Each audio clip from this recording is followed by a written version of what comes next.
மானஸ் பக்கங்கள். Hi friends, இது மாலிகாவின் கேளுங்க கதை கேளுங்க. மானஸ் எழுதிய மலரே மௌனமா, அத்தியாயம் 83. அந்த வராண்டாவில் அமர்ந்தபடி நிலவையே பார்த்து கொண்டிருந்தாள் மலர். அமாவாசை முடிந்து ஒரு வாரம் ஆகியிருந்தது. நிலவு இன்னும் முழுதாக வளரவில்லை. அதனால் என்ன, அதுவும் ஒரு அழகுதான், மனதிற்குள் சொல்லிக்கொண்டாள்.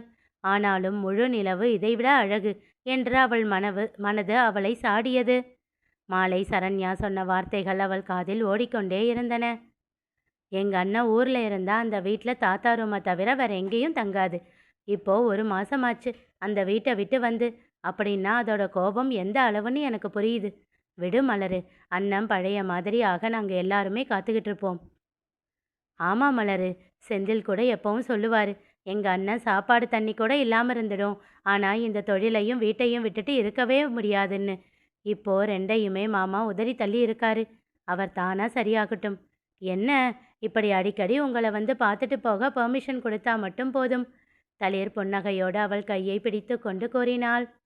இதெல்லாம் அவள் மனதில் ஓடிக்கொண்டே இருந்தது. இந்த நிலவை போல இப்பொழுது தன் மாமனும் முழுதாக இல்லையோ என்று கவலை கொண்டாள். அவர் கோபம் வருத்தம் எல்லாம் நியாயம்தான். ஆனால் ஏன் எல்லாவற்றையும் விட்டுவிட்டு இருக்க வேண்டும்? இப்போது இருப்பதை விட அங்கே இருந்தபோது எவ்வளவு கம்பீரமாக இருந்தார். அதையெல்லாம் ஏன் கெடுத்து கொள்ள வேண்டும்? செந்திலோடு பேசியதெல்லாம் மனதில் ஓடியது. ஏண்டா ஒரு மாசத்துல இப்படி கருத்து இழைச்சி போயிட்ட? அக்கறையாக கேட்டாள். நீ எங்கள் அண்ணனை முடிஞ்சு முந்தானையில் வச்சுக்கிட்ட. நான் தானே கஷ்டப்படுறேன். நேரத்துக்கு சாப்பிட முடியல, தூங்க முடியல, ஜாலியாக சுற்றிக்கிட்டு சொல்கிற வேலையை மட்டும் செஞ்சுக்கிட்டு இருந்த என்ன இந்த எறும்பு தலையில் பாறாங்கல்ல கொண்டு வந்து வச்ச மாதிரி ஆச்சுன்னா இப்படித்தான் ஆகும். அவள் பாவமாக அவனை பார்த்தாள். தினமும் எத்தனை மணி நேரம்டா தூங்குற? தோராயமாக ஒரு 4 மணி நேரம். டேய், அப்போ தளிரு சிரித்தான் அவன். இருக்கிற பிரச்சனையில் அவள் கூட ரொமான்ஸ் ஒன்று தான் குறைச்சல். நான் வீட்டுக்கு வர்றப்போ அவள் செகண்ட் ஷிஃப்ட் கனவுக்கு போயிருப்பா. அடப்பாவி, என்னடா அசால்ட்டா சொல்கிற? அவள் பாவம் இல்லையா? உன்கிட்ட சண்டையெல்லாம் போடுறது இல்லையா? அவள் தோலை சுற்றி கையை போட்டு நெற்றி முட்டி கூறினான். அவள் என் அண்ணன் எனக்கு பார்த்து கட்டி வச்ச பொண்ணு. அண்ணன் முடிவு என்னைக்காச்சும் தப்பாகி இருக்கா? அவள் என்கிட்ட எதுவுமே கேட்க மாட்டா. எப்பாவாச்சும் ஒரு ஹக்கு கிஸ்ஸுன்னு வாழ்க்கை போய்கிட்டு இருக்கு. எனக்கு ஒரு டவுட்டு. என்னடி, நீயும் சூர்யா மாதிரி ஆரம்பிச்சிட்ட? டேய், அது இல்லடா. மாமா ஒருத்தர் இல்லாததா இவ்வளவு கஷ்டமா இருக்கு. அப்போ மாமா அவ்வளோ வேலையை செஞ்சுக்கிட்டு இருந்துச்சு. என்னவோ இடிக்குதேடா. மீண்டும் சிரித்தான். நீ கேட்குறது கரெக்டு தான். வேலைங்களை செய்ய தெரிஞ்சவங்க செஞ்சால் அது சீக்கிரம் முடிஞ்சிடும். இதுவே எதை முதல்ல செய்யணும் எதை அப்புறமா செய்யணும்னு தெரியாமல் செய்கிற வேலையும் முழுசாக தெரியாமல் தட்டு தடுமாறி தப்பு பண்ணி சரி பண்ணின்னு சொதப்பிட்டு இருந்தால் நேரம் இழுக்கத்தானே செய்யும். ஆமாம் இல்லை? அதையெல்லாம் யோசித்து கொண்டிருந்தவளுக்கு வேறொரு குழப்பமும் வந்தது. அன்னைக்கு நீலாவோட கல்யாணத்தில் நீ எங்களை என்ன வேணாலும் பேசிக்கோடா, ஆனால் வீட்டுக்கு வந்துடுடான்னு சின்ன மாமா மாமாவோட கையை பிடிச்சிக்கிட்டு கெஞ்சினாரு. ஆனாலும் மாமா ஏன் அன்னைக்கு சித்தப்பா என்கிட்ட ஒரு வார்த்தை கூட பேசலை, என்ன பிடிக்காம போச்சு அப்படின்னு எல்லாம் ஏன் சொல்லணும்? மாமா மனசில் என்னதான் இருக்கு, என்ன எதிர்பார்க்குது? புரியாமல் தவித்தாள். அவள் அருகில் வந்து அமர்ந்தான் செல்வம். கொண்டு வந்த பாலை அவளிடம் நீட்டினான். அவளும் அமைதியாக வாங்கி பருகினாள். அவள் குடித்து முடித்ததும், என்ன முகம் ஒரு மாதிரியா இருக்கு என்றான். ஒன்றும் இல்லை மாமா. அப்போ என்கிட்ட போய் சொல்ல ஆரம்பிச்சிட்ட. அவனை அழுத்தமாக பார்த்து சின்னதாக புன்னகைத்தாள். இந்த சிரிப்புக்கு என்ன அர்த்தம்? என்கிட்ட சொல்ல விருப்பம் இல்லைன்னு எடுத்துக்கவா? தெரியல மாமா, உன் இஷ்டம் என்று விட்டு அவன் கையை கட்டி கொண்டு தோளில் சாய்ந்தாள். யாரையாவது மிஸ் பண்ணுறியா மலரு? நிமிர்ந்து அவனை பார்த்தாள். அவன் முகத்தில் ஏதேனும் கோபம் தெரிகிறதா என்று. ஆனால் அப்படி எதுவும் இல்லாமல் போகவே அவளுக்கு சந்தோஷமாக இருந்தது. உண்மையை சொல்லவா? உன் கேள்வியில் சின்ன மாற்றம் பண்ணிக்கோ மாமா. யாரையாவது இல்லை, எதையாவது. புரியலை. நம்ம ஊஞ்சலை மிஸ் பண்ணுறேன் மாமா. அதில் நம்ம 2 பேருக்கும் கிடைக்கிற நெருக்கம் வேறு எங்கேயும் கிடைக்கல மாமா. அவ்வளோதானே, நீ கேட்டுட்ட இல்லை? நாளைக்கே இங்கே கொண்டு வந்து தர சொல்கிறேன். எங்கே மாட்டணும்னு சொல்லு, மாட்டிடலாம். மீண்டும் அவன் தோள் சாய்ந்தாள். வேண்டாம் மாமா, அது அங்கேயே இருந்தாதான் நல்லா இருக்கும். அது இருக்க வேண்டிய இடத்துல இருந்தாதான் அழகு. அவள் பதிலில் ஒரு நொடி புருவம் சுருக்கினான். அவள் எதையோ மனதில் வைத்துதான் சொல்கிறாள் என்று புரிந்தது. அது என்ன என்று அவனுக்கு அப்போது புரியவில்லை. ஆனால் 2 நாட்களில் புரிந்தது. அன்று மதியம் உணவிற்கு பிறகு 10 நிமிடம் உறங்கலாம் என்று செல்வம் யோசித்து கொண்டிருக்க வீட்டு வாசலில் கார் வந்து நின்றது.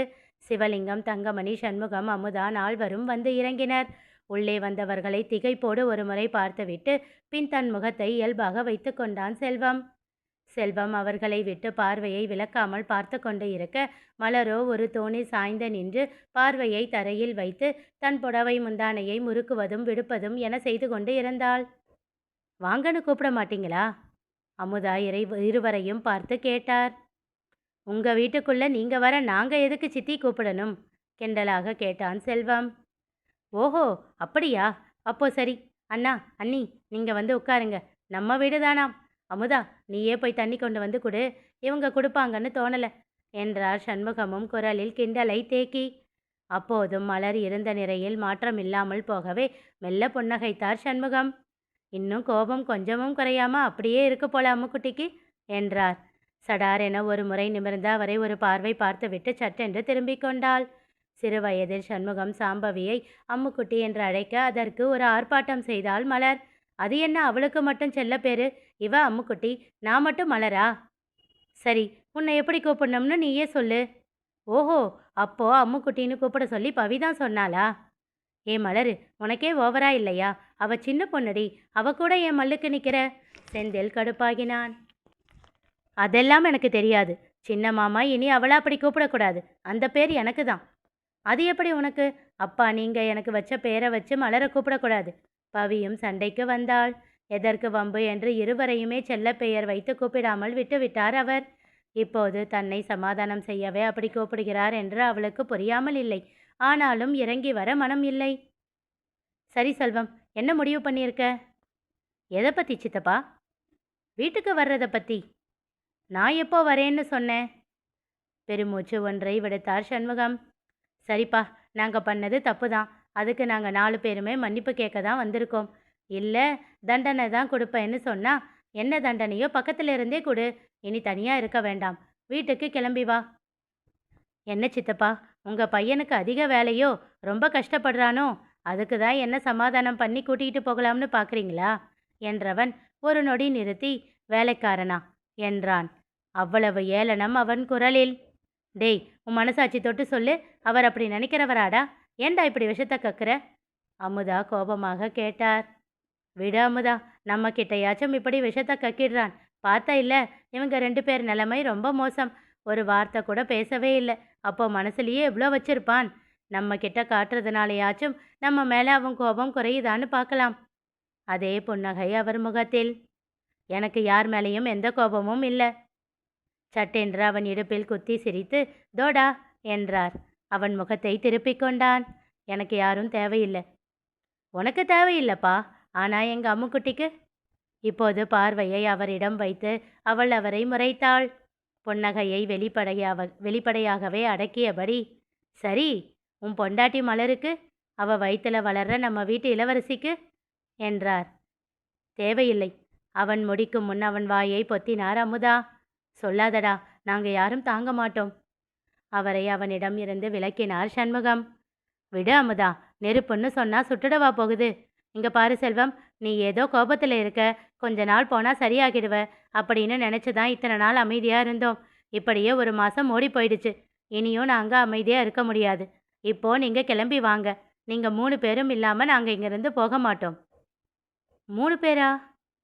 நீதானேப்பா அப்படி சொன்ன, 3 பேரா வீட்டை விட்டு போகிறோம்னு.